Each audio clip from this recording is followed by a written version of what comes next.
Vijayawada university మంచి భవిష్యత్తు కోసం తెలుగు విద్యార్థులు ఇష్టపడే యూనివర్సిటీ. కాల్ 9059052378 9059052379.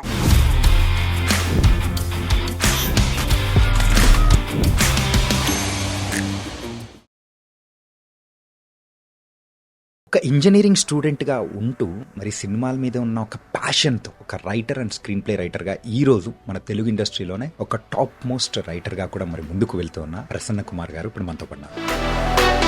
అంటే మీరు తీసిన మూవీస్ అన్ని దానిలో కల్లా బాగా నచ్చిన మూవీస్ నేను లోకల్, మీకోసం కాలేజ్కి వెళ్తాను, ఎంబీఏ చదువుతాను, అమ్మాయిని ఫాలో అవుతాను, సినిమా చూపిస్తాం మామ, అట్టి మాటికి అలా తిరిగి చూడకే లేపు గెలవగలరు.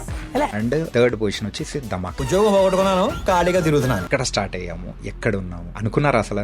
నేను నా జీవితంలో ఏదన్నా కలగన్నాను, లేకపోతే నేను ఏదన్నా కావాలి అనుకున్నాను. కింద పడేయాలనుకున్న వాళ్ళు బోల్డ్ ఎంతమందిని దాటుకొని ఇంత స్థాయికి అనేది వచ్చారు. అక్కడికి వెళ్ళి ఏం బీగుదామని వెళ్ళాడు అని మాట్లాడుకునేవాడు. ఆ ఇన్సిడెంట్ లా తీసుకోలేదు, నేను అదొక లెసన్ లా తీసుకున్నాను. మన పని సమాధానాలు చెప్పాలి తప్ప మన సమాధానాలు చెప్తే మనకు చిన్నోడవుతుంది. ఫిలిం ఫేర్ లాంటివి పెద్ద పెద్ద అవార్డు ఫంక్షన్స్లో రైటర్ల పేర్ల మీద అవార్డులు లేవు సార్. ఒక రైటర్ ఓం పెట్టి కథ రాయడం మొదలు పెట్టకపోతే, సీన్ నెంబర్ 1 స్టార్ట్ చేయకపోతే ఏ సినిమా మొదలు అవ్వదు, ఏ సినిమా లేదు. Rapid fire please. మీరు కాలేజ్ డేస్ లో నార్మల్ గా ఉన్నప్పుడు అసలు ఈ సినిమాకి రక్తాలు చింది చెల్లాం రా బాయ్, సాధించాం టికెట్లు అని అనిపించిన ఏదైనా సినిమా ఉందా? ఖుషీ సినిమాకి దెబ్బలు తిన్నాం. ఖుషీ సినిమాకి పోలీసులు సైకిల్ ట్యూబ్లు ఉంటాయి కదా, ట్యూబ్లు పెట్టి కొట్టారు మమ్మల్ని. థియేటర్ గురించి కాదు సార్, ఈ లెక్కను చూసుకుంటే మీరు క్లాస్లలో కంటే థియేటర్లో ఎక్కువ ఉన్నట్టు అనిపిస్తుంది. అటెండెన్స్ మెయింటైన్ చేసేవాళ్ళు. ఈ సబ్జెక్ట్లు ఏమైనా పెట్టుకున్నారా? మొన్న ఈ సినిమా డ్రాగన్ చూసారా? ఏంటి 48? 18 లాస్ట్ సెమ్ లో 18 క్లియర్ చేసాం. Hi guys, welcome to I dream. నేను మీ చాణక్య. ఈరోజు మన రియల్ టాక్ విత్ చాణక్యలో ఒక గెస్ట్ని కూడా తీసుకొచ్చాను. ఆయన ఎవరంటే ఒక ఇంజనీరింగ్ స్టూడెంట్గా ఉంటూ మరి సినిమాల మీద ఉన్న ఒక ప్యాషన్తో మెయిన్గా ఒక రైటర్ అండ్ స్క్రీన్ ప్లే రైటర్గా ఈరోజు మన తెలుగు ఇండస్ట్రీలోనే ఒక టాప్ మోస్ట్ రైటర్గా కూడా మరి ముందుకు వెళ్తూ ఉన్న ప్రసన్న కుమార్ గారు ఇప్పుడు మనతో పడినారు. అండ్ ఆయన తీసిన రీసెంట్గా మజాకా మూవీ కానీ, అండ్ రవితేజ గారితో తీసిన ధమాకా, దాస్ కా దమ్కి, ఇలా చెప్పుకుంటూ పోతే బోల్డ్ అన్ని మూవీస్ అనేవి కూడా ఉన్నాయి. అండ్ అన్టోల్డ్ స్టోరీస్ అనేది కూడా ఉన్నాయి. ఆయన జర్నీ కూడా ఇట్ వాస్ అనే ఫ్యాంటాస్టిక్. అంత ఈజీగా కూడా ఈరోజు ఇంత స్థాయికి రాలేదు. మరి ఈరోజు మన దగ్గర ఉన్న ప్రసన్న కుమార్ గారితో మాట్లాడిద్దాం, బోల్డ్ అనే విషయాలు అనేది కూడా తెలుసుకుందాం. ప్రసన్న కుమార్ అన్న, ఎలా ఉన్నారు? సూపర్ అండి, మీరు ఎలా ఉన్నారు? చాలా బాగున్నాము. కొంచెం ఎక్కడో జోష్ తగ్గినట్టు అనిపిస్తుంది. నాకా? నేను కోల్డ్ అన్న, బాగాలేదు హెల్త్. ఓకే. 3-4 days నుంచి అంటే రకరకాల ప్లేస్లు అటు ఇటు తిరిగి రావడం వల్ల అనుకుంటాం. Maybe okay. వాయిస్ లో కూడా చేంజ్ తెలుస్తుందా మీకు? కొంచెం. సో అంటే యాక్చువల్గా ఈ చేంజ్ వేరే దాని వల్ల వచ్చిన చేంజ్ ఏమో అనుకుని మేము అనుకుంటున్నాం. లైక్ మజాకా. సో మజాకా దాని వల్ల ఏమన్నా కానీ కొంచెం ఏమన్నా జోష్ తగ్గిందేమో? ఏం లేదండి, అట్లేం లేదు. రెండు హ్యాపీగా పడుకుంటున్నాం 3-4 days నుంచి ప్రశాంతంగా. హెల్త్ కూడా బాగాలేకపోవడం వల్ల అంతకంటే. ఓకే. అండ్ 2016లో సినిమా రంగ ప్రయాణం అనేది మొదలైంది. అంతకంటే ముందు అనేది కూడా ఉన్నా, అది టీవీ ఇండస్ట్రీ సైడ్ ఇట్లా. సో ఒక్కసారి అబ్జర్వ్ చేసుకుంటే ఎక్కడ స్టార్ట్ అయ్యాము, ఎక్కడ ఉన్నాము, అసలు అనుకున్నది ఏమన్నా ఉందా? అనుకున్నది ఏమైనా ఉందా అంటే, అనుకున్నారా అసలు ఏమన్నా? ఉండాలి. నేను నాకు ఊహ తెలిసినప్పటి నుంచి, నాకు ఊహ తెలియటం, నాకు సినిమా మీద ఇష్టం కలగటం ఒకటే. ఎప్పుడు జరిగిందన్నది నేను చెప్పలేను. అంత నాకు ఊహ తెలిసినప్పటి నుంచి ఉంది దాని మీద పిచ్చి. బట్ అది ఏ ఫామ్ లో అంటే, అప్పటి నుంచి సినిమా అంటే ఫ్యాసినేషన్. బట్ అది ఒక ప్యాషన్ కింద మారడానికి ఒక ఏజ్ పట్టింది, కానీ నాకు చిన్నప్పటి నుంచి ఆ ఫ్యాసినేషన్ ఉంది. బట్ వచ్చాను. నేను నా జీవితంలో ఏదన్నా కలగన్నాను, లేకపోతే నేను ఏదన్నా కావాలి అనుకున్నాను అంటే, అన్ని కోరికలు కలిపి ఒకటే ఇది సినిమా. సో అంటే నేను ఎక్కడి వరకు వెళ్తాను ఏంటి అన్నది అది ఊహించుకోం, కానీ సినిమా ఇండస్ట్రీలో ఉండాలి అన్నది మాత్రం ఉంది. అప్పుడు అదే జరుగుతుంది. ఓకే, దేవుడి దయ వల్ల. సో ఈ మధ్యలో ప్రయాణంలో ఖచ్చితంగా మనకు కావాలనుకున్న వాళ్ళు అండ్ మనల్ని కింద పడేయాలనుకున్న వాళ్ళు బోల్డ్ ఎంతమందిని దాటుకొని ఇంత స్థాయికి అనేది వచ్చారు. ఒకసారి అరే మనల్ని పడేయాలనుకున్న వాళ్ళని ఒక్కసారి వాళ్ళని చూసినప్పుడు కానీ అరే మీ రియాక్షన్ ఎలా ఉంటుంది అసలు? నేను సినిమా చూపిస్తున్నా ముందు కొంతమంది ఇప్పుడు అక్కడికి వెళ్ళి ఏం బీగుదామని వెళ్ళాడు, జబర్దస్త్ వదిలేసి వెళ్తే అక్కడికి వెళ్ళి ఏం బీగుదాం అనుకున్నా, ఇక్కడే అలా మేనేజ్ చేస్తున్నాను అది ఇది అని అంటే, ఇప్పుడు ఏంటి వాళ్ళకి నేను అవైలబిలిటీలో లేకపోవడం వల్ల వచ్చిన ఇరిటేషన్ అది అని మాట్లాడుకునేవాళ్ళు. మాట్లాడి ఇలా అదేంటి నిన్నటిదాకా నువ్వు లేకపోతే మేము లేమన్నారు, మనం బయటకు వచ్చేసరికి ఇలా మాట్లాడుకుంటున్నారు, వీళ్ళకి సినిమా కొట్టి చూపించాలి అన్న ఫీలింగ్ ఉండేది. సినిమా జరుగుతున్నంతసేపు సినిమా కొట్టిన తర్వాత ఫోన్ చేసి ఏమన్నా అందాం అనిపించేది. కానీ ఫస్ట్ సినిమా సక్సెస్ అయిన తర్వాత ఇక ఆల్రెడీ మెసేజ్ వెళ్ళిపోయింది కదా, ఇంకా మళ్ళీ మనం కిందకి దిగి వాళ్ళతో మాట్లాడాల్సిన అవసరం లేదు కదా అనిపించింది. సో అది ఆ ఇన్సిడెంట్ లా తీసుకోలేదు, నేను అదొక లెసన్ లా తీసుకున్నా. మనం పని చేసుకుంటూ వెళ్ళిపోతే మన పని సమాధానాలు చెప్పాలి తప్ప మన సమాధానాలు చెప్తే మనం చిన్నోడవుతాం అంతే. సో అందుకోసం అని చెప్పేసి అంతే, మనం కిందకి లాగాలి అని చూస్తే ఆడి కింద ఉన్నాడు మనం లాగుతున్నాడు అనుకోవాలి అంతే. సూపర్. అంటే అన్న మీకు త్రినాథరావు గారికి సో ఏంటి కనెక్షన్ ఏంటి మీ ఇద్దరిది? మాత్రం ఒక కాంబినేషన్ సెట్. అవునండి, అది ఎందుకో కుదిరింది సార్. నాకు నా అదృష్టం అంటే, నాకు ఇప్పుడు మనం ఒక గోడెక్కాలంటే తాడుపట్టుకుంటాం కదా, సో అలాంటి నాకు ఒక నేను ఎక్కాలనుకున్న ఈ సినిమా లైఫ్ కి ఆయన నాకు అలాంటి ఒక నిచ్చెన ఒక తాడో వేసినట్టు అని ఫీల్ అవుతాను నేను. అది కూడా కంఫర్టబుల్ గా, నా గ్రిప్ జారకుండా నేను ఎలా అడుగులు నా అడుగు ఎంత లెంగ్త్ ఉంటుందో అంత లెంగ్త్ లో ఇద్దరికి కుదిరింది అలా మ్యాచ్. అది అంటే కొన్ని నేను ఇండస్ట్రీలో చూస్తా సార్, మనం నాకు చాలా క్లోజ్ ఫ్రెండ్స్, వాళ్ళతో వాళ్ళు టాలెంటెడ్, వాళ్ళ డైరెక్టర్ని చెయ్యాలి, వాళ్ళ డైరెక్టర్గా మనం సెట్ చేద్దాం చాలా ట్రై చేస్తాం, కొన్ని ఎక్కవు విశ్వ ప్రయత్నం చేస్తాం. అంటే చేతి దాకా వచ్చి రేపు అనౌన్స్మెంట్ వరకు వచ్చి ఆగిపోతాయి తప్ప ఇద్దరు ముగ్గురు ఉంటారు నా ఫ్రెండ్స్ లిస్ట్ లో సాలిడ్ టాలెంట్ ఉండి కూడా చేయలేని వాళ్ళు. కొన్ని కలవు, కొన్ని మా ఇద్దరికి ఎందుకు కలుస్తాయి, మేము ఇద్దరం ఇవాళ అనుకుంటే రేపు సినిమా ఎక్కుతుంది. అది మేబీ నేచర్ కావచ్చు, మా ఇద్దరు హారోస్కోప్ కావచ్చు, లేకపోతే మా ఇద్దరు సింక్ కావచ్చు, అన్ని కలిపి మా ఇద్దరికి అలా కుదిరింది అంతే. ఓకే. ఎప్పుడైనా కానీ మీరిద్దరు అంటే కత్తికి సుత్తికి ఉన్నంత కాంబినేషన్ ఇద్దరిది అట్లే ఉంటుంది. సో ఇలాంటి కాంబినేషన్ మీరిద్దరు కలిసి సో ముందుకెళ్తున్న టైంలలో ఎప్పుడైనా కానీ ఒక మూవీ రిజల్ట్ కానీ లేకపోతే మూవీ మీద వచ్చిన ఏదైనా విమర్శ కానీ మీరిద్దరు రిసీవ్ చేసుకుని ఒకరినొకరు పుషింగ్ కానీ ఎట్లుంటది అసలు? మీకు ఒక నమ్మలేని విషయం చెప్పనా సార్, ఈ 10 ఏళ్ల త్రినాథరావు గారు నాది జర్నీలో ఏంటి సార్ ఇది అని అనలేదు నాతో ఆయన, ఏంటి సార్ ఇది అనలేదు నేను ఆయనతో. అంటే ఇంత చిన్న విరుపు కూడా మా ఇద్దరి మధ్యలో ఉండదు. నా పరోక్షంలో ఏమన్నా అనుండొచ్చు, ఆయన పరోక్షంలో నేనేమన్నా అనుండొచ్చు, మనకి అర్థం కావట్లేదు ఏంటి సార్ అని నేను వేరే వాళ్ళతో అనుండొచ్చు తప్ప మేమిద్దరం ముఖాముఖిగా ఒక్క విషయం గురించి కానీ ఒక దీని గురించి కానీ మేము ఏ రోజు మాట్లాడుకోవాలా. ఆ మ్యూచువల్ రెస్పెక్ట్ ఇద్దరికి ఉంది. ఆ పక్కన మాట్లాడేది ఉంటుంది సార్, అది ప్రపంచంలో ఎవడ మీద దేవుడి మీద కూడా ఉంటుంది మనకి. అది పార్ట్ ఆఫ్ ది లైఫ్. అది దాన్ని కన్సిడర్ చేసి దాన్ని హైలైట్ చేసే విషయం కాదు. అది ఏ ఇద్దరికైనా ఉంటుంది, ఎంత గొప్ప వాళ్ళకైనా. ఇప్పుడు పరశుర బ్రదర్స్ లాంటి వాళ్ళు కూడా అంత క్లోజ్ గా ఉండి ఇన్నేళ్ళు ఉన్న వాళ్ళు కూడా పక్కన వాడికి అర్థం కావట్లేదు అన్న విషయం అనుకుని ఉంటారు. అనుకున్నా నాకు కూడా చెప్పారు, ప్యాడ్ లిస్ట్ వేసుకుని వెళ్ళింది అది వేరు. బట్ మా ఇద్దరికి ఆ సింక్ అలా కుదిరింది తప్ప మేమిద్దరం మాట్లాడుకోవటం కానీ. ఇంకోటి ఏంటంటే మా సినిమాలు అన్ని వర్కౌట్ అయిన సినిమాలే ఉన్నాయి 99%.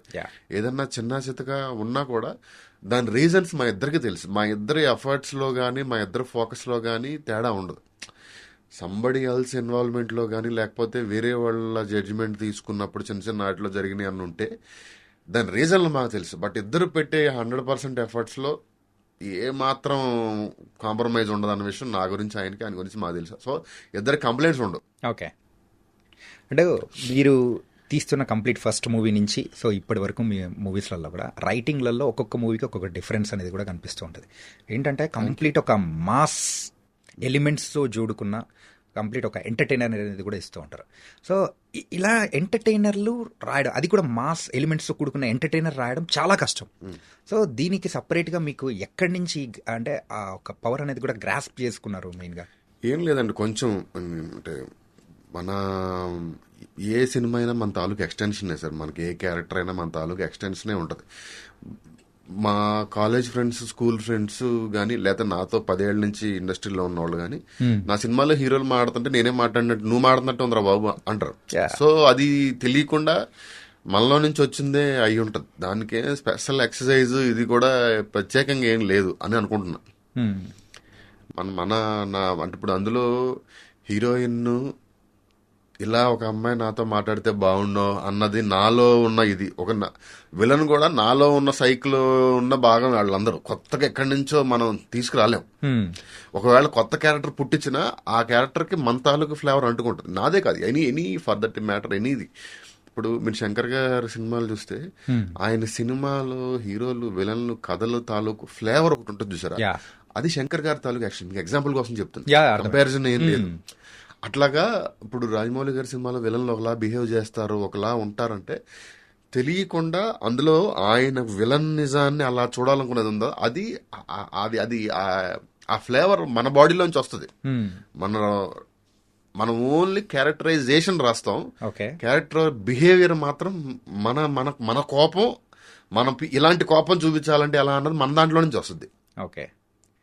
అంటే సిచ్యువేషన్స్ తగ్గట్టు, సో ప్రజెంట్ ఇప్పుడున్న ట్రెండ్కి తగ్గట్టు స్టోరీస్ అనేది మీరు ప్రిపేర్ చేస్తుంటారా, లేకపోతే ఎలా దీని తగ్గట్టు ఎట్లా ప్రిపేర్ చేస్తుంటారు మెయిన్గా? ఓన్లీ ఎక్సైట్మెంట్ సార్, ఇది బాగుంటది చెప్తే ఇది వర్క్ అవుతుంది అన్నది, అది కథ చెప్పాలి అన్న ఎక్సైట్మెంట్ వస్తే ఎక్సైట్మెంట్ ఫ్యాక్టర్ బట్టి కొన్ని కొన్ని కథలు అనుకుంటాం, కొన్ని 1 వీక్ ట్రావెల్ అవుతాం, కొన్ని 1 మంత్ ట్రావెల్ అవుతాం, కొన్ని 3-4 మంత్స్ కూడా ట్రావెల్ అవుతాం. ఒక కథ అయితే ఆల్మోస్ట్ హీరో గారు ఓకే అని లొకేషన్ చూడడానికి వెళ్ళిన తర్వాత సరిపోవట్లేదు అనిపించి ఆపేసాం. ఓకే. బట్ అంతే, ఆ ఎక్సైట్మెంట్ ఉంది, ఈ సినిమా కరెక్ట్ గా కూర్చుంటుంది అన్న ఎక్సైట్మెంట్ వస్తే సినిమా ముందుకెళ్తాం, లేని ఆపేస్తాం లేకపోతే. ఓకే. సో ఇట్లాంటి సందర్భాల్లో అవుతూ ఉంటుంది. Yeah. అంటే మీరు తీసిన మూవీస్ అన్ని దానిలో కల్లా సో నాకు బాగా నచ్చిన మూవీస్ నేను చెప్తాను. నేను లోకల్, సినిమా చూపిస్తా మామ, అండ్ థర్డ్ పొజిషన్ వచ్చేసి ధమాకా. సో ఈ మూడు డిఫరెంట్ మూవీస్. అవును. సో నేను లోకల్ గురించి మాట్లాడుకుందాం. అసలు నేను లోకల్ అనేది మెయిన్గా అది ఎట్లా మెటీరియలైజ్ అయింది? మెయిన్గా నానిగారి దగ్గర విషయానికి ఒక స్టోరీ వెళ్తున్నామంటే అబ్వియస్లీ ఆయన ఇన్వాల్వ్మెంట్ కానీ దాని తగ్గట్టు ఇచ్చే ఇన్పుట్స్ కానీ అది వేరుగా ఉంటాయి అంటారు. సో దాని తగ్గట్టు మార్చిన సందర్భాలు? యాక్చువల్గా అన్ని నేను లోకల్ టైంలో నాని గారు అసలు ఇన్వాల్వ్ అయింది కానీ కథ అంటే వెళ్ళి ఒకరోజు ఒక 40 minutes కథ చెప్పాను, బాగుంది వస్తున్నా అన్నాడు. రాజుగారితో మాట్లాడుకున్నాం, నాకు అంతకుముందు నాన్నగారు పరిచయం ఉన్నారు, మాట్లాడుకున్నాము, ప్రొసీడ్ అయిపోయాం. ఫుల్ కథ చేసి ఫైనల్ వెర్షన్ వెళ్ళి చెప్పాం. ఓకే అన్నారు, ప్రొసీడ్ అన్నారు, ఏ కరెక్షన్ ఏం లేదు, ఆయన అంతా ప్రొసీడ్ అయిపోయాం. బట్ మ్యాటర్ ఆఫ్ ఫ్యాక్ట్ ఏంటంటే మేము అనుకున్న స్టార్ట్ చేసిన కథ అది కాదు, వేరే ఇంకొక అంటే కథ అదే ఐడియా అదే. ఇప్పుడు అందరూ నవీన్ చంద్ర గారి క్యారెక్టర్ ఏదైతే ఉందో అది కొంచెం ఫస్ట్ ఎక్కువ ఉంది. ఒక ప్రేమదేశంకి కొంచెం కమర్షియల్ మాస్ వర్షన్ లాంటిది, అంటే సేమ్ ఐడియా కాదు, బట్ ఇద్దరు ఈక్వల్ గా జెన్యున్ గా లవ్ చేసిన ఇద్దరి మధ్యలో ఒక అమ్మాయి ఉండి ఈ క్యారెక్టరైజేషన్ కి ఆ క్యారెక్టరైజేషన్, ఇప్పుడు క్యారెక్టరైజేషన్ సేమే, నేనేమి చేయను అనుకునే ఒక హీరో నాని ఏదన్నా చెయ్యాలి అమ్మాయి అడిగితే, అమ్మాయి కోసం అమ్మాయి అడగకపోయినా అనుకునే ఇంకొక. సో వాళ్ళిద్దరి మధ్యలో వీడిది పాయింట్ ఆఫ్ వ్యూ కరెక్టే, వాడిది కరెక్టే, ఎలాగా అన్న దాంట్లో వెళ్ళాం. బట్ ఒక పాయింట్కి వెళ్ళిన తర్వాత దాన్ని ఏమంటే డ్రామా సరిపోవట్లేదు అన్న ఫీలింగ్ వచ్చింది. అది వచ్చిన తర్వాత చిన్న చేంజెస్ చేసాము, అది తప్ప అది మ్యూచువల్గా అందరూ కూర్చుని మాట్లాడుకొని సరిపోవట్లేదు, అవుట్పుట్ చూసుకున్న తర్వాత ఒక 50% షూట్ అయిన తర్వాత లవ్ ఫీల్ వెళ్తుంది. బట్ నేను కథ ప్రోగ్రెస్ అయ్యి డ్రామా సరిపోవట్లేదు, కొంచెం డ్రామా పెంచాలి అన్న దాంట్లో నవీన్ చంద్ర గారిది కొంచెం నెగిటివ్ షేడ్లోకి మధ్యలో ఆయన జెల్సీ ఫీల్ అవ్వడం, అదంతా నెగిటివ్ షేడ్ అంతా తర్వాత వచ్చింది.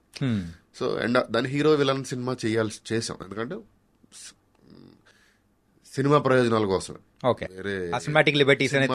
అంతే, సినిమా కరెక్ట్ గా ల్యాండ్ అవడానికి ఏం చేయాలన్నది అప్పుడు అలా చేశాం.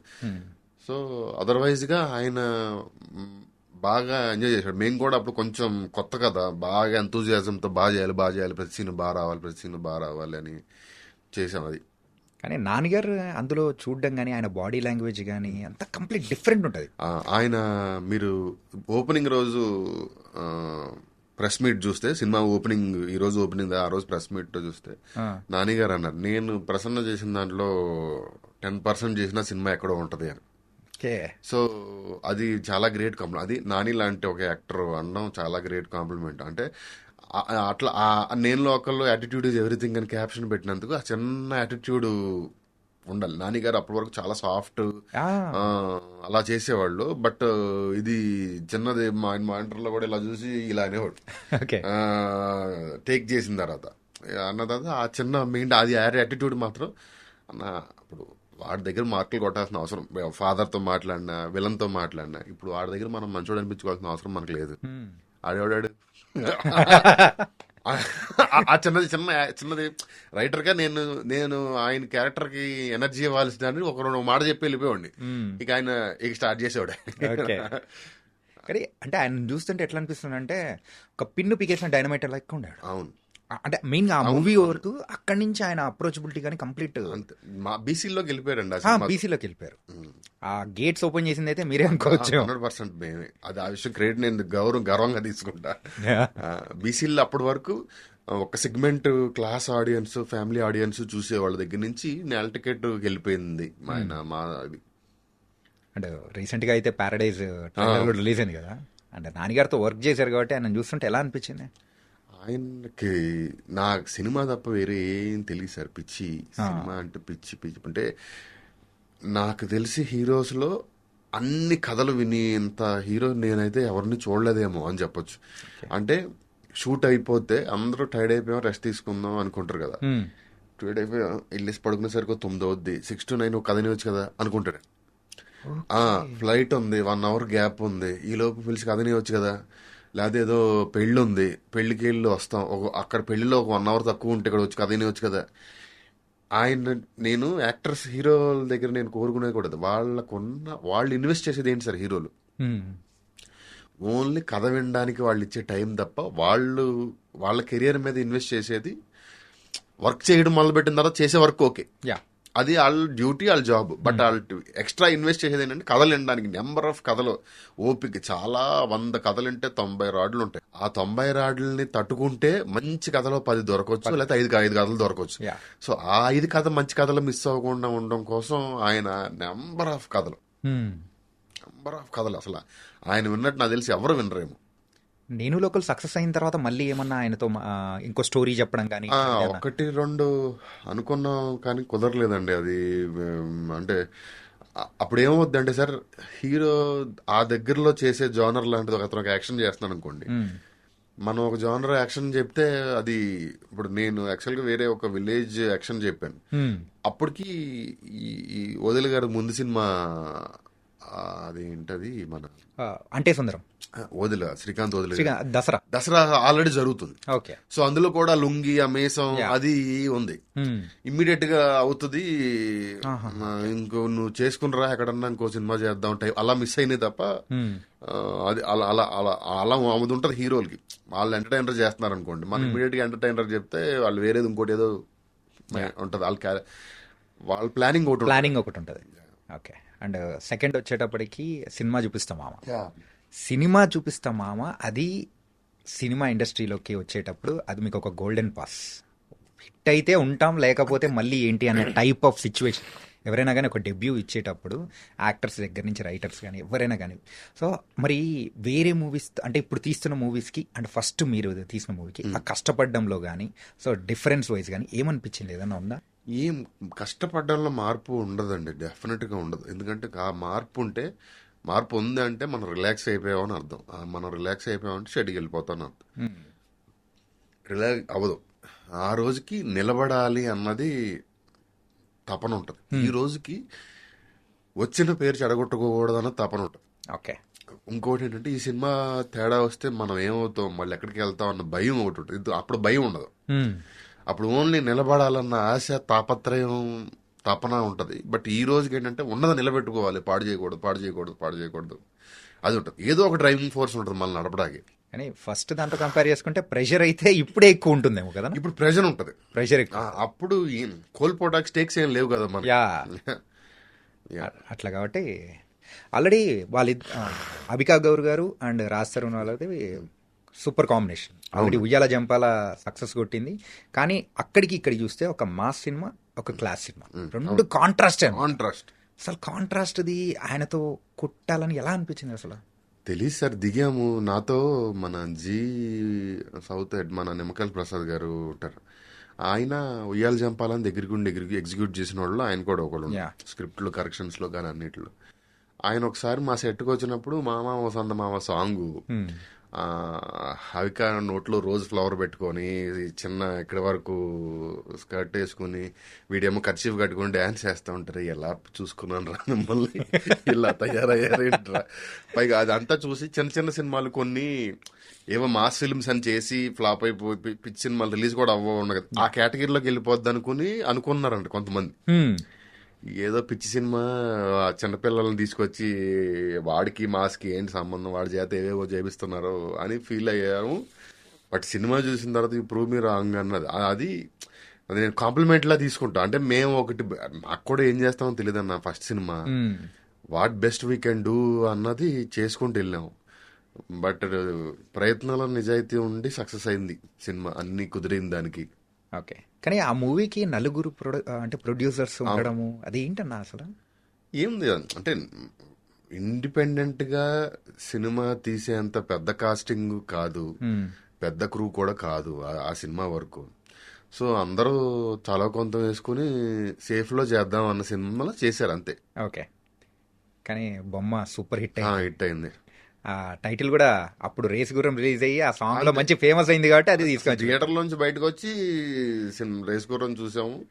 అటు ఆ పాట వచ్చింది, పాట చూసి సినిమా చూసి బయటికి రాగానే ఫోన్ చేసి ఛాంబర్ లో రిజిస్ట్రేషన్ చేయించమంటే థియేటర్ లో నుంచే ఫోన్ చేసాం, బయటకు వచ్చి కూడా కాదు. సో రిజిస్టర్ చేయించేయండి. చేయండి. ఓకే, అంటే థర్డ్ మూవీ ధమాకా సార్. అసలు ఆ మూవీ 100 crores క్లబ్ చేరుతుందని అసలు అనుకున్నారా? నెంబర్స్ అనుకోలేదు కానీ పెద్ద సినిమా వద్దని మాత్రం 100% అనుకున్నాను. మెయిన్ నెంబర్సే అన్నా నేను అడిగింది. నెంబర్స్ మనం ఎలా మనం అనుకోము, అలా ఆ రకంగా ఆలోచించాం. బట్ ఏ హిట్ అయితే అయిందో ఆ హిట్ అవుద్ది అనుకున్నా.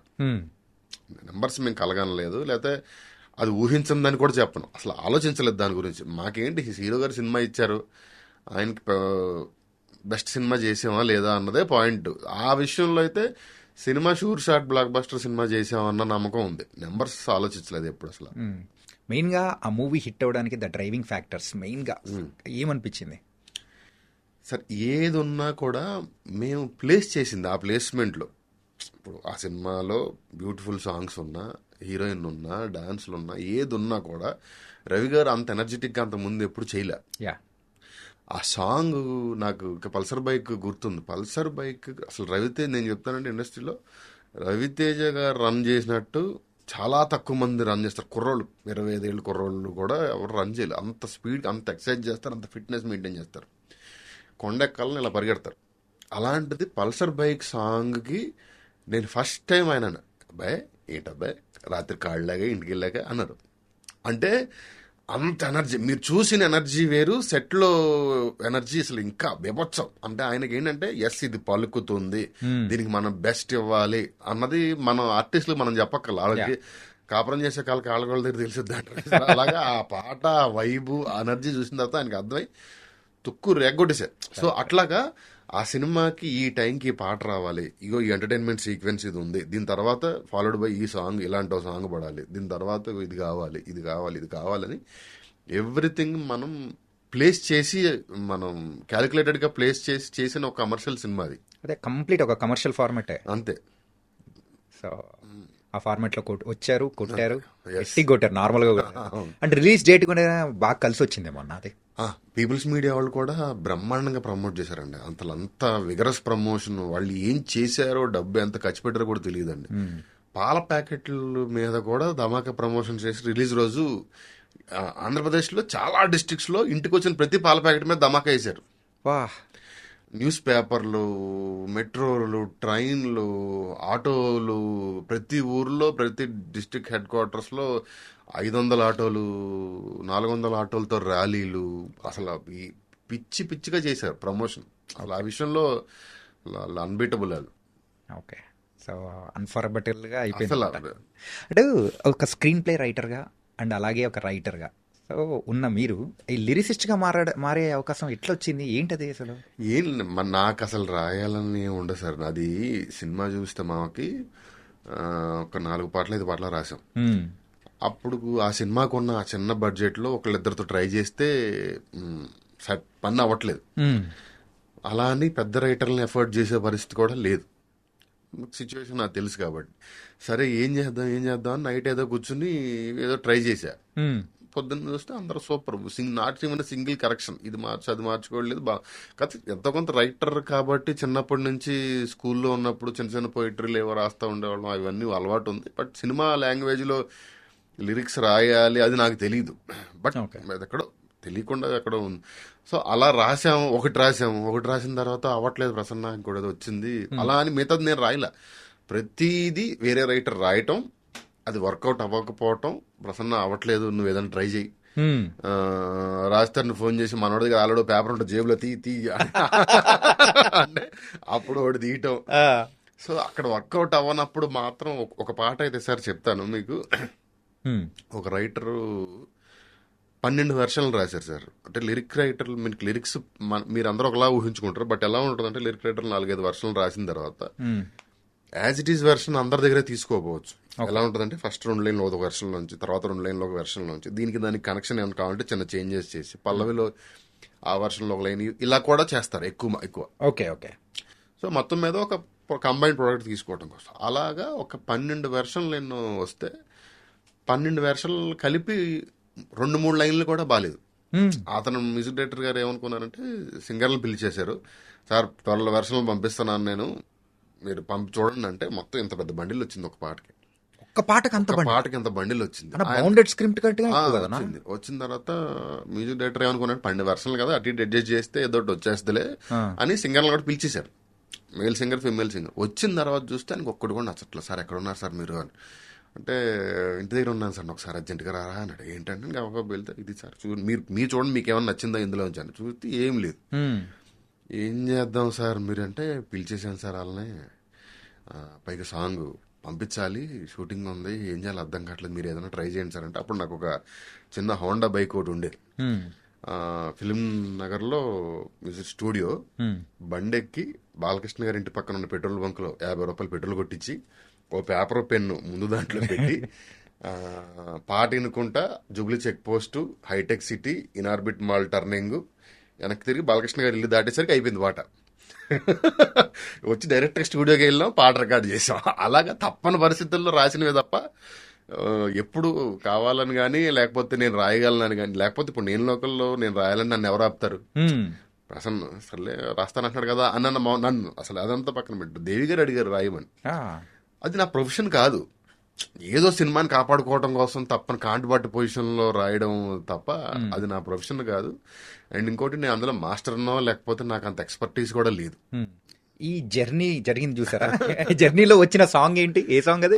ఇప్పుడు అది నేను చెప్పొచ్చు, బట్ నేనేమంటే ఆ లిరిక్ రైటర్ అతని పేరు లేదు కాబట్టి ఓకే, మన ఈవేళలో ఇంత ఎందుకంటే అది భలే ఉంటుంది అన్న, అందరూ బాగా రిలేటబుల్ అవుతారు. ఏంటంటే అందులో చూపించే విధానం గానీ, ఆ 2 కపుల్స్ ని గానీ, ఇట్ వాస్ ఫెంటాస్టిక్. అంటే వేరే రైటర్స్ కి అండ్ మీకు ఉన్న డిఫరెన్స్ ఏంటంటే, మెయిన్ గా రైటర్ స్టోరీ ప్రిపేర్ చేసేసామా, సో అయిపోయిందా, డైరెక్టర్కి ఇచ్చేసామని అంటుంది. కాకపోతే మీరు సెట్లో కూడా వచ్చి దాన్ని ఎవ్రీ సీన్ అనేది చూసుకోవడము, ఇది ఎట్లా స్టార్ట్ అయిందన్నా? అది అసలు సెట్లో లేకుండా చేసిన పనే కాదని నా ఫీలింగ్ సార్. నాకు నా పర్సనల్గా నాకు రాసినప్పుడు కంటే వెళ్ళి సెట్లో అది సినిమా అవుతున్నప్పుడు ఉండే సాటిస్ఫాక్షన్ ఎక్కువ ఉంటుంది నాకు. ఓకే, లేకపోతే ఎండ్ ఆఫ్ ద క్లరికల్ జాబే కదా అది అన్న ఫీలింగ్ వస్తుంది నాకు. ఎందుకంటే కథ మనం కన్సీవ్ చేసిన తర్వాత ఇక దాని పేపర్ మీద పెట్టడం ఇదంతా క్లరికల్ జాబ్లా ఉంటుంది. బట్ సినిమా వెళ్ళిన తర్వాత మనకి ఇష్టమైన యాక్టర్లో ఈ యాక్టర్ ఈ క్యారెక్టర్ చేస్తే బాగుండని ఆశపడిన యాక్టర్లో వాళ్ళు వచ్చి ఆ డైలాగ్ చెప్తే అది సినిమా రూపం తీసుకుంటున్నప్పుడు ఒక హై అడ్రినలిన్ రష్ ఉంటుంది. సో అందులో హ్యాపీనెస్ ఉంటుంది. ఆ హ్యాపీనెస్ వదిలేసుకుని ఇండస్ట్రీకి వచ్చింది దానికోసమే కదా, మనం షూటింగ్ చేయాలి, మన ముందు సెట్లో ఏదో అంతా హడావిడి జరగాలి, మన కథ మనం సినిమా అవ్వాలి అన్నది ఉంది కదా. అది వదిలేసుకోవడం నాకు ఇష్టం ఉండదు, నాకు అక్కడే ఆనందంగా ఉంటుంది. ఓకే, సో దానికోసం వెళ్తాను. ఫస్ట్ 2 సినిమా చూపిస్తున్న వాళ్ళు డైలాగ్ ఉంటుందండి, గెలిచినోడు గురించి అందరూ చెప్పుకుంటారు, ఓడిపోయిన అందరు కారణాలు చెప్పుకుంటాడని. సినిమా రిలీజ్ అయిన తర్వాత ఆడి వల్ల పోయింది ఈడి వల్ల పోయింది అని బాధపడడం కంటే సెట్లో ఉండి అదేదో పోకుండా దగ్గర నుండి చూసుకుంటే బెటర్ కదా అని ఫీలింగ్. ఓకే, నైస్ అన్నా. అంటే ఈ దాస్ కా దమ్కి సంగతి ఏంటన్నా? అంతే, అప్పటికి నేను ధమాకా కమిట్ అయి ఉన్నాను. దమ్కి కథ ఆయనకి చెప్పాము. మా ఫ్రెండ్ వేరే డైరెక్టర్ అనుకున్నాం ఫస్ట్. సో తను ఉండుంటే తనకి నా టైమింగ్ నా దగ్గరే ఇంతకు ముందు వర్క్ చేశాడు మనోడు. నా టైమింగ్ అది తెలుసు కాబట్టి మేము ఇద్దరం మాట్లాడుకొని చేసుకుందాం అనుకున్నాం. బట్ ఎక్కడో వైబ్ ఏదో కుదరలేదు. సో విశ్వక్ గారు ఆయనే చేయాలనుకున్నారు. యా, ఆయన ఎప్పుడైతే చేయాలనుకున్నారో ఇక నేను అన్నాను, అన్న ఇప్పుడు డైరెక్టర్తో రోజు ఏదో ఒకటి ఇది కావాలి అది కావాలని అడగొచ్చు, హీరోతో నేను రోజు పొద్దున్నే వచ్చి ఇవన్నీ పెట్టుకోవడం అది కరెక్ట్ కాదని ఫీలింగ్ నాకు వచ్చింది. ఇదంతా నేను ఆయనతో కూడా డిస్కస్ చేయాలి. అన్న అయితే నేను ఆల్రెడీ ధమాకా చేస్తాను కాబట్టి ఇటు వచ్చి ఇది అవ్వదు, ఫుల్ బౌండ్ స్క్రిప్ట్ ఇచ్చేస్తా, వీడియో రికార్డ్ చేసి నెరేషన్ అంతా డైలాగ్ వర్షన్ తో సహా కంప్లీట్ వీడియో రికార్డ్ చేసి ఇచ్చేస్తాను, ఇక మీరు ట్రావెల్ అయిపోండి అంటే హ్యాపీగా. ఆయనకి ఏంటంటే అప్పటికే బాగా దాన్ని తెగ ప్రేమించేశాడు ఆయన.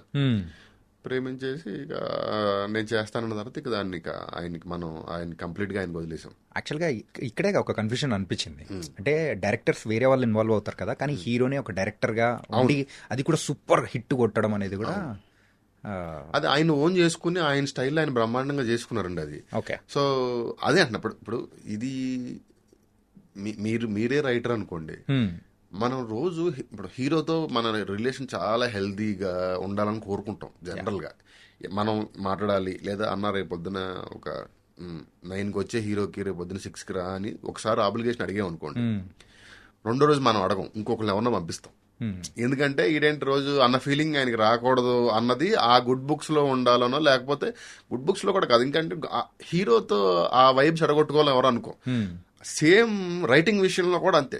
ఇప్పుడు డైరెక్టర్ అనుకోండి, సార్ ఆ సీన్ అది కాదు, కొంచెం ఇలా చేద్దామా అలా చేద్దామా ఇలా చేద్దామా, ఆ డైలాగ్ మిస్ అయింది అది ఉంటే బాగుంటది, ఇగో ఇందులో ఇది మాత్రం వదలొద్దు, లేకపోతే ఇది అంతా మనం డైరెక్టర్తో పెట్టుకోవచ్చు. హీరోతో మనం అదంతా నాకు కమ్యూనికేట్ చేయడం నాకు కొంచెం ఎక్కడో అనిపిస్తుంది, గ్యాప్ ఉన్నట్టు అనిపిస్తుంది. డెఫినెట్ గా అది హీరోలకు మనం ఇచ్చే గౌరవం, అది మనం అలా ఉండాలనుకుంటాం.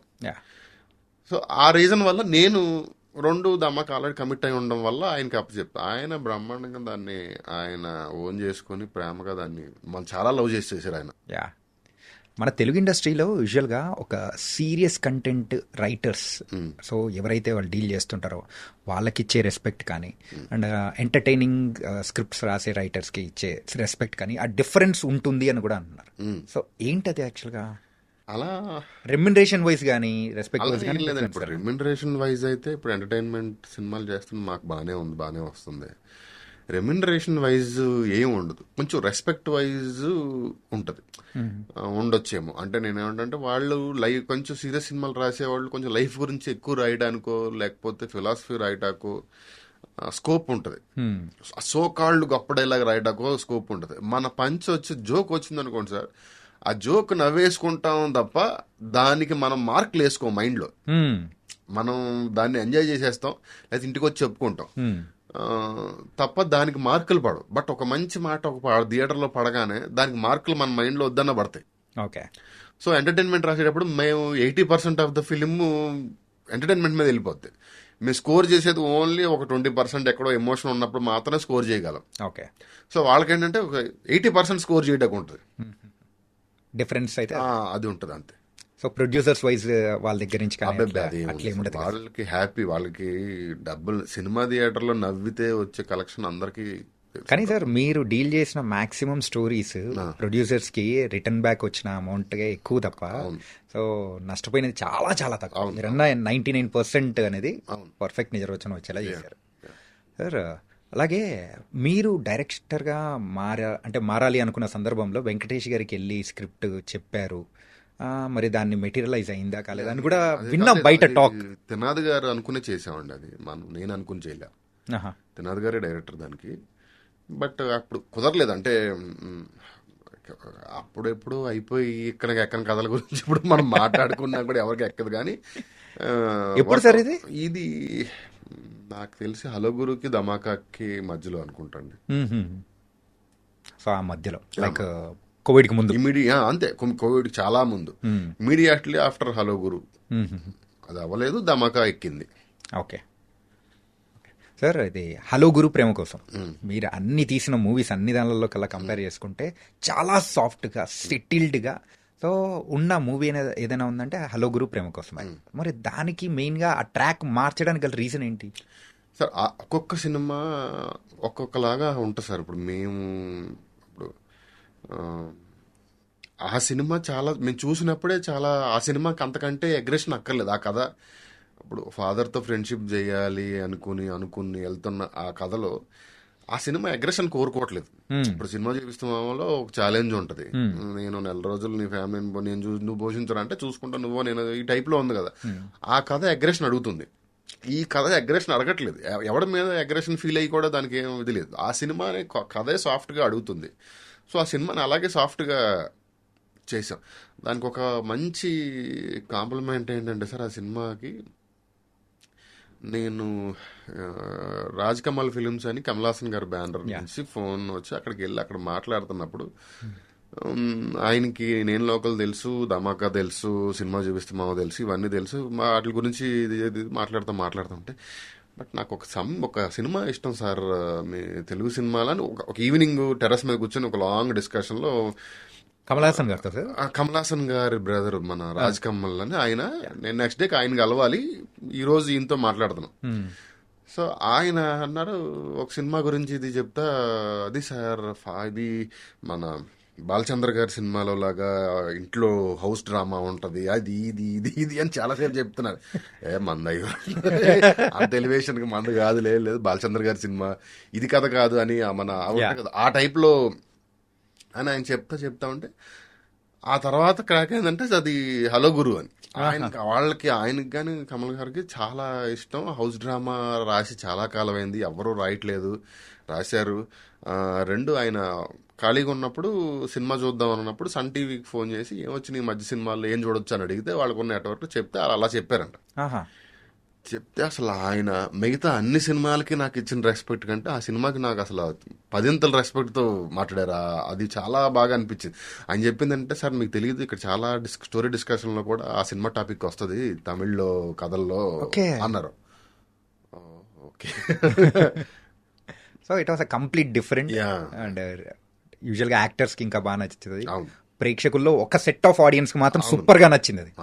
ఓకే సార్, అలాగే మీరు డైరెక్షన్గా ఎప్పుడు దిగబోతున్నారు? చూద్దాం సార్, దానికి ఇప్పుడు నెక్స్ట్ ఏం చేయాలన్నది ఆలోచిస్తున్నాం. దాన్ని బట్టి ఆలోచించుకుని, అంటే ప్లాన్స్ అయితే ఉన్నాయా సార్?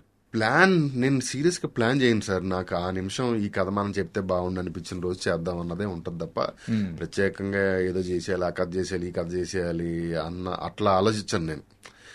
ప్లస్ అది మైండ్లో ఉంటే ఈ చేసే పని ఫ్రీగా హ్యాపీగా చేయలేం. అంటే ఏంటంటే మీ దగ్గర ఆల్రెడీ ఆ డైరెక్షన్ డిపార్ట్మెంట్కి సంబంధించినది, ఒక డైరెక్టర్గా మీకున్న అబిలిటీస్ అనేది కూడా అన్నీ ఉన్నాయి. ఒక కెప్టెన్ ఆఫ్ ద షిప్ ఎలా అయితే హ్యాండిల్ చేయాలన్న క్రూని మొత్తం అది ఆల్రెడీ మీకు అంతా తెలుసు. అవును. సో అట్లాంటిది మీ దగ్గర నుంచి కూడా ఎక్స్పెక్ట్ చేస్తూ ఉంటారు కదా? చెయ్యాలి సమ్ టైమ్ వెరీ సూన్. ఇప్పుడు ఏమన్నా టాక్స్ ఏమన్నా? ఏం లేదు ప్రస్తుతానికి అయితే చాలా పీస్ఫుల్గా ఒక 1 వీక్ కంగారుగా డిసిషన్లు తీసుకోకుండా కొంచెం పీస్ఫుల్గా రెస్ట్ తీసుకొని ఆలోచించుకొని ఏం చేయాలి, ఎలా చేయాలి అన్నది ఆలోచించుకుని. And coming to the Mazaka sir, Mazaka movie ఫ్రాంక్గా చెప్పాలంటే అది చాలా మందికి నచ్చింది. మెయిన్గా రివ్యూ రైటర్స్కి కానీ వీళ్ళకి కానీ నచ్చకపోవడానికి వాళ్ళు అంటే ఇది బాగాలేదు, ఇది ఇట్లుంటుంది అని చెప్పేసి ఇట్లా రాసి మీరు విన్నప్పుడు కానీ సో మీకు అనిపించింది ఏంటి సార్? కంప్లైంట్స్ ఏం లేవండి. ఇప్పుడు అది కమర్షియల్ సినిమా కాబట్టి కమర్షియల్ సినిమాకి అలాగే ఉంటుంది. ధమాకా సినిమాని ఎవడు పోగొట్టారు సార్? 100 కోట్లు చేసింది అంతే కదా. ఇదంతా వదిలేసేయండి. RRRని బాహుబలికి 2.5 ఇచ్చాము మనం మన వరల్డ్లోకి సినిమాని తీసుకెళ్లి పెట్టిన సినిమాకి 2.5 ఇచ్చాం. మాది కమర్షియల్ సినిమాకి అసలు రివ్యూస్ని పట్టించుకోకూడదు, చూడకూడదు. నేను ఈ సినిమాకి కాదు, అసలు రెండో సినిమా తర్వాత నాకు అర్థమైంది మన సినిమాలని ఎక్కుతారు, మనం దాన్ని అసలు పట్టించుకోవద్దు. సినిమా ఆడిందా లేదా, జనం నచ్చిందా లేదా, అది ఆ విషయాన్ని సీరియస్ తీసుకుంటాం. ఇక ఈ కమర్షియల్ సినిమాకి రివ్యూ రైటర్లు ఇక వాళ్ళు వదిలేయలే. ఆ మూవీ చూస్తూ ఉంటే భలే ఫన్ అనిపిస్తుంది సార్. ఈవెన్ ఫస్ట్ హాఫ్ అయినా సెకండ్ హాఫ్ అయినా, ఫస్ట్ హాఫ్ అయితే సెకండ్ హాఫ్ అయితే కొంచెం డౌన్ అన్నట్టు అనిపించినా కానీ సో ఆ మీటర్కి తగ్గట్టు కరెక్ట్గా డీల్ చేశారు అనిపించింది. కానీ ఎక్కకపోవడానికి ఒక్కొక్క పర్సన్కి డిఫరెంట్ రీజన్స్ ఉంటాయి కాబట్టి I can't say that. Sir Anshu గారు మీకు అంత క్లోజ్ అవ్వడానికి రీజన్ ఏంటి సార్? ఆవిడకి ఫస్ట్ కథ నేనే చెప్పే సార్. పాయింట్ ఏంటంటే వెతికి మరి మీరు ఫస్ట్ పాయింట్ ఆఫ్ కాంటాక్ట్ నేనే. రెండు, నేను నైట్ ఇంట్లో ఏదో ఫోన్ లో ఇంటర్వ్యూలు చూస్తుంటే ఆవిడ కనపడింది. సడన్ గా లేచి కూర్చొని వెంటనే అది ప్రొడ్యూసర్ గారికి పంపించి, సార్ ఈవిడ ఎక్కడుందో పట్టుకోండి సార్ అని ఫస్ట్ ఆవిడని ఐడెంటిఫై చేసింది నేనే. సో ఆవిడతో మాట్లాడింది నేను. సో ఆవిడకి ఏంటంటే ఫస్ట్ పాయింట్ ఆఫ్ కాంటాక్ట్ నా నెంబర్ నుంచి ఆవిడకి ఫోన్ వెళ్ళింది, నా ఫోన్లో నుంచి వీడియో కాల్లో అని ఆవిడకి అదే ఉంది.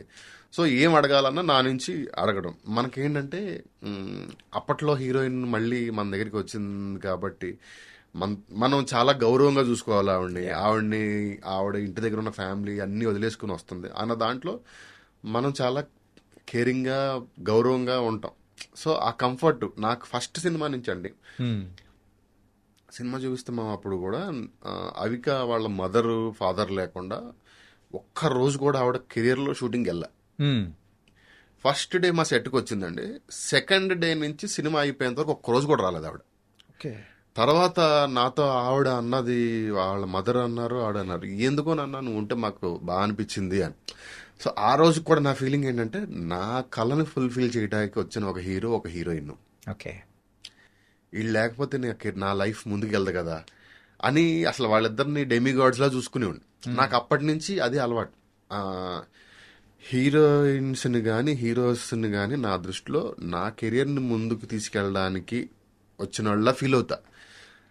సో ఇప్పుడు ప్రతి వాళ్ళకి సార్ మనం బయట వింటుంటాం చూసారా, ఏంటిది హీరోయిన్ మీద ఒక క్రష్ ఉంటుంది, ఇది ఉంటుంది.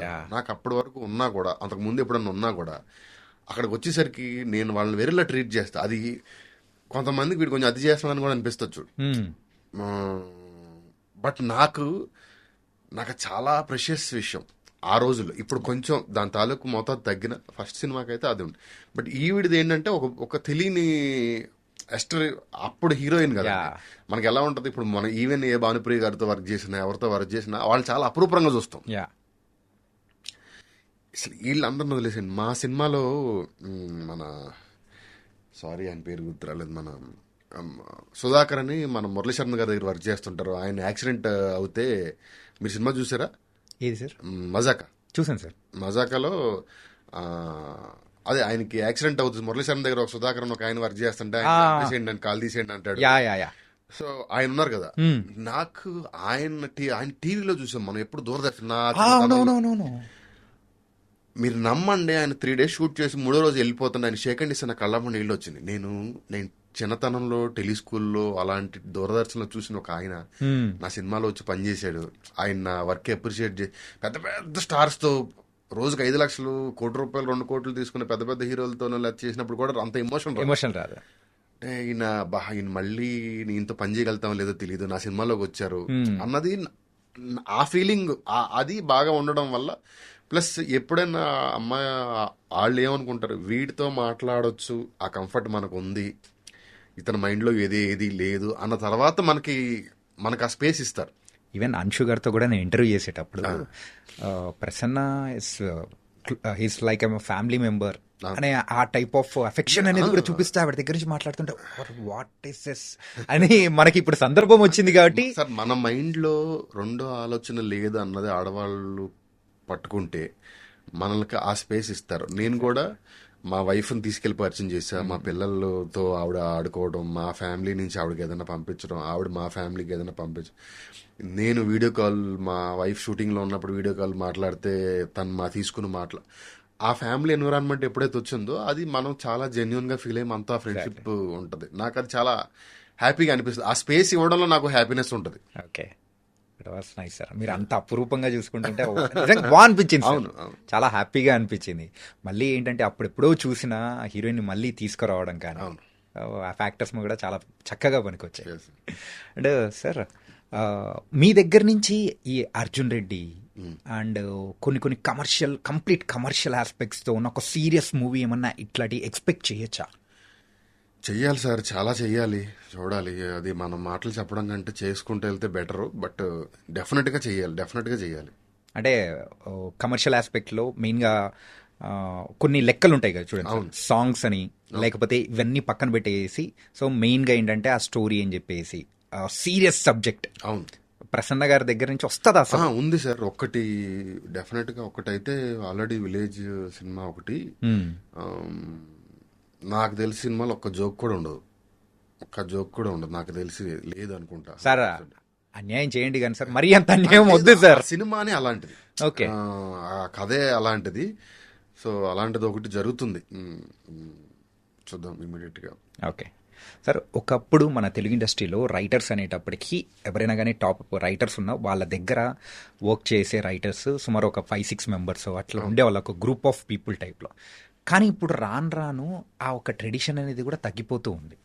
సో ఎందుకు అట్లా అంటే రైటర్స్గా రావడానికి ఆ స్కేర్ సిటీ అనేది కూడా ఉందా, లేకపోతే ఏంటి మెయిన్గా? రైటర్స్ మీరు అబ్జర్వ్ చేస్తే sir, writers even music directors కూడా చాలా తక్కువ మంది. అట్లీస్ట్ స్టార్ మ్యూజిక్ డైరెక్టర్ పెద్ద సినిమాలకు మనకి మ్యూజిక్ చేయాలంటే తమన్ గారు, దేవి గారు, ఇప్పుడు భీమ్స్ గారు వచ్చారు. బీమ్స్ వాళ్ళు కూడా సరిపోవట్లేదు మనకి. మనం పెద్ద పెద్ద సినిమాలకు కూడా వాళ్ళు సరిపోక కొత్త వాళ్ళని ట్రై చేయటం, వేరే లాంగ్వేజ్లోంచి ట్రై చేయటం, లేకపోతే చిన్నాళ్ళల్లో ఎవరో ఒకరికి ఇవ్వటం, బ్యాక్గ్రౌండ్ స్కోర్ ఒకరికి ఇవ్వటం, మ్యూజిక్ ఒకరికి ఇవ్వటం సరిపోవట్లా. స్కేర్ సిటీ నాకు సంబంధం లేదు, మ్యూజిక్ డైరెక్టర్స్లో కూడా ఉంది. ఎందుకంటే దాన్ని ప్రాపర్ ప్రొఫెషన్ లాగా తీసుకొని నేర్చుకొని చిన్నప్పటి నుంచి దాని మీద లైఫ్ చాలా అది తగ్గుతూ వస్తాను. కొంచెం తగ్గుతుంది. రైటింగ్ వైజ్ కూడా ఇవాళ రేపు రైటింగ్ అనేది వస్తే డైరెక్టర్ అవ్వాలన్న ఆలోచన ఉన్న వాళ్ళే మెజారిటీగా ఉంటున్నారు. సో రైటింగ్ ఒక ప్రొఫెషన్ లా తీసుకోవాలి అన్నది నాకు తెలిసి ఆల్మోస్ట్ నిల్లో ఉంది. But end of the it's a craft. మనం ఇప్పుడు ఇంకోటి ఏమవుతుందంటే సార్, మనం దాన్ని రైటర్ ప్రొఫెషన్ని మనం ఎలివేట్ చేయడం మొదలు పెడితే వచ్చే వాళ్ళకి కూడా ఇంట్రెస్ట్ ఉంటుంది. రైటర్ అనేవాడు చాలా తక్కువ ఇప్పుడు ఇండస్ట్రీలో. మీకు తెలిసి ఒక 4 మంచి రైటర్లు చెప్పండి అంటే 2-3 దాటి తర్వాత మీకు పేర్లు కూడా గుర్తురావు. అంటే ఇంత 400 సినిమాలు సంవత్సరానికి ప్రొడ్యూస్ చేసి ఒక ఇండస్ట్రీలో 3-4 దాటి మనం పేర్లు చెప్పలేకపోతున్నాం అంటే ఎంత ఇదిలో ఉన్నాం చూడండి. ఒక్క కంప్లైంట్ ఒకటి ఉంది సార్ నాకు. ఏంటి సార్? ఫిలిం ఫేర్ లాంటివి పెద్ద పెద్ద అవార్డు ఫంక్షన్స్లో రైటర్ల పేర్ల మీద అవార్డులు లేవు సార్. నాకేం ఇంట్రెస్ట్ ఉంటుంది అసలు? ఒక రైటర్ పెన్ను పెట్టింది ఏ సినిమా స్టార్ట్, ఒక ప్రొడ్యూసరు, ఒక హీరో, ఒక డైరెక్టర్ ఎవరు కలగన్నా సినిమా మొదలవదు. ఒక రైటర్, అది డైరెక్టర్ అవ్వచ్చు, రైటర్ అవ్వచ్చు. ఒక రైటర్ ఓం పెట్టి కథ రాయడం మొదలు పెట్టకపోతే, సీన్ నెంబర్ 1 అని స్టార్ట్ చేయకపోతే ఏ సినిమా మొదలవ్వదు, ఏ సినిమా లేదు. అలాంటిది ఒక రైటర్కి ఏ అవార్డు ఫంక్షన్లోనూ అసలు అవార్డు కేటగిరీయే లేదు. ఇక ఎక్కడి నుంచి వస్తారు కొత్త రైటర్లు? ఆ క్రాఫ్ట్ నేను తీసుకోవాలి. ఇప్పుడు ఎవరో ఒక రైటర్కి ఒక కథకు ఒక అవార్డు వచ్చింది అనుకోండి సార్, చూసి మనకు ఇప్పుడు అవార్డులు ఎందుకు ఇస్తారు? ఇన్స్పిరేషన్ మనలో జోష్ నింపడం కోసం, కింద ఉన్న వాళ్ళందరికీ నేను ఆ ప్లేస్ తీసుకోవాలన్న కోరికను పెంచడం కోసం ఇచ్చేదే అవార్డు. అవును, వాళ్ళు ఇచ్చే అవార్డులో కానీ ఇచ్చే మనీలో కానీ ఇది లేదు, దాని తాలూకు గౌరవంలో ఉంది. ఇప్పుడు ఆ గౌరవమే బయట ఎక్కడ లేదు అన్నప్పుడు నేను ఎందుకు తీసుకుంటాను? ఆ క్రాఫ్ట్ నేను ఎందుకు తీసుకోవాలి? అంటే మెయిన్గా ఇంత తక్కువ మంది ఒక రైటర్స్గా ప్రొడ్యూస్ అవ్వడానికి, అంటే రైటర్స్గా తయారవడానికి రీజన్ ఏంటంటే మెయిన్ ఇలా అవార్డ్స్ కానీ అప్రిసియేషన్స్ కానీ ఏం లేకపోవడం కానీ గౌరవం. ఇప్పుడు ఒక రైటర్ పెన్ ఫుల్ స్టాప్ పెట్టిన తర్వాత రాయడం అతని పని అయిపోయిన తర్వాత మిగతా యూనిట్ 23 క్రాఫ్ట్స్ పని అప్పుడు మొదలవుద్ది. అవును, ఓకేనా? ఇతను చివరికి వచ్చేసరికి సైడ్ లైన్ అయిపోతాడు. Out of frame is out of mind అన్నట్టు ఇతను ఎక్కడికో వెళ్ళిపోయి ఉంటాడు అతను. సో గుర్తింపు వైజ్ కూడా అప్పుడెప్పుడో పనిచేసిన గుర్తించడం ఒకటి కష్టం అవుతుంది, గుర్తింపు కష్టం అవుతుంది. అతని గురించి మీరు ఏ ప్రీ రిలీజ్ ఈవెంట్ చూసినా ఒక స్టోరీ రైటర్ గురించి మాట్లాడడం మనం అసలు చూడం. అన్ని క్రాఫ్ట్స్ గురించి మాట్లాడుతుంటారు కానీ ఆ స్టోరీ రైటర్ గురించి మాత్రం ఇదవుతాడు. ఇప్పుడు ఇందులో నేను ఒక రైటర్ను కాబట్టి మా తరపున ఎంతో కొంత నేను కూడా చెప్పాల్సిన బాధ్యత ఉంది కాబట్టి చెప్తున్నాను తప్ప వేరే. ఆ గుర్తింపు మనం ఇండస్ట్రీ నుంచి ఇస్తూ ఇలాంటి అవార్డ్స్ నుంచి ఇస్తూ ఉంటే కొత్త రైటర్లకి ఇన్స్పిరేషన్ వస్తుంది. ఆ ప్లేస్లో మనం ఉండాలి. ఇప్పుడు నేనున్నాను సార్, నేను నా చిన్నతనంలో నేను యంగ్గా ఉన్నప్పుడు త్రివిక్రమ్ గారిని చూసి, ఒక స్టేజ్ తర్వాత కోన వెంకట గారిని చూసి, కోన వెంకట గారు 2 కోట్లు తీసుకున్నారు కథకి, అదేంటది మన అదుర్స్ సినిమాకు దేనికో అంటే ఒక రైటర్ అలా తీసుకుంటారా, అలా వస్తుందా? త్రివిక్రమ్ గారు 1 కోటి రూపాయలు తీసుకు అంటే డబ్బుల గురించి మాట్లాడలా, అది కూడా ఒక పాయింట్. ఇప్పుడు త్రివిక్రమ్ గారు రాయడం చూసి అసలు ఏంటి అలా ఒక మనిషి ఎలా ఆలోచిస్తున్నాడు అన్న ఫీలింగ్ ఏదైతే ఉందో, అది ఇన్స్పైర్ అవ్వడానికి 10 రీజన్స్ ఉండొచ్చు. బట్ అలాగా ఇన్స్పైర్ చేయడానికి 1-2 పేర్లు ఉండేవి, అది ఉండేది. ఇప్పుడు అది లేదు. అది అలాగా మనం అంతలాగా గౌరవించేలాగా లేకపోయేసరికి కొంచెం ఆ ప్రొఫెషన్ తీసుకోవడానికి ఇబ్బంది పడుతున్నారు, లేకపోతే అంత ఇంట్రెస్ట్ చూపించట్లేదేమో నా ఫీల్. అంటే ఇప్పుడు రాను రాను కూడా ఎవరైతే రైటింగ్ అంటే స్టోరీస్ ఎవరైతే రాస్తున్నారో వాళ్ళే డైరెక్టర్స్గా అనేది కూడా మారుతున్నారు కదా సార్. ఎనీ సార్ డైరెక్టర్ అయినా సరే అతను ఒక స్టోరీ రాయాలి కదా. అవును. ఓన్లీ సింగిల్ కార్డ్ ఉన్న స్టోరీ రైటర్లకే పేర్లు పెట్టండి, గౌరవం ఇవ్వండి అంటలేదు. ఇప్పుడు ఒక డైరెక్టర్ ఉన్నారు సార్, ఆ డైరెక్టర్ సందీప్ రెడ్డి వంగ, ఆయన కథ ఆయన రాసుకున్నారు. ఆయనకి డైరెక్టర్గాతో పాటు స్టోరీ రైటర్గా కూడా ఒక అవార్డు వచ్చింది అనుకోండి సార్. తర్వాత స్టోరీ రైటర్ రాసే వాళ్ళకి జోష్ అనేది కూడా వాళ్ళలో వస్తుంది ఆటోమేటిక్గా. ఓకే, నిజం సార్. అది లేకపోవడం వల్లే ఆ కేటగిరీ అనేది కూడా తక్కువ తీసుకుంటున్నారని కూడా అనిపించేస్తుంది. అంతే కదండి. ఇప్పుడు మనం పేరు కోసం గౌరవం కోసం వస్తాము, ఆ పేరు గౌరవం రావట్లేదంటే ఆ క్రాఫ్ట్ లోకి ఎందుకు వెళ్తాం మనం? వెళ్ళాం. అదే జరుగుతుంది ఇక్కడ అంతే. ఓకే సార్, ఒక్కసారి మనము స్టార్టింగ్ ఆఫ్ యువర్ డేస్ మెయిన్గా సినిమా ఇండస్ట్రీలోకి రాకముందు, సో జబర్దస్త్ కంటే ముందు జెమ్నీలో ఒక షో కోసం అట్లా ట్రై చేయడం కానీ, సో ఇవన్నీ చేసుకుంటూ ఇట్లా వచ్చారు. అంటే మెయిన్గా సో ఆ జర్నీ అనేది మెయిన్గా ఆ టైంలలో మీకు బాగా తోడ్పడిన వ్యక్తులలో సో రామ్ ప్రసాద్ గారు. సో ఆ ఫ్రెండ్షిప్ అనేది ఎక్కడ ఊరి నుంచి ఉందా లేకపోతే ఎట్లా సార్ అది? యాక్చువల్గా సార్ నాకు ఆ జర్నీలో నన్ను నాగా నిలబెట్టిన ఇద్దరు, ఫస్ట్ రామ్ ప్రసాద్ ఫ్రెండ్, అతని గురించి చెప్తా. బట్ నేను మనం తెగిపోయిన గాలిపటంలాగా హైదరాబాద్ వచ్చి ఒక చెట్టు కొమ్మకి పట్టుకునేంత వరకు నన్ను నడిపించింది మా ధనరాజు గారు, యాక్టర్ ధనరాజు, పుష్ప భాస్కర్ అని ఒక ఆవిడ.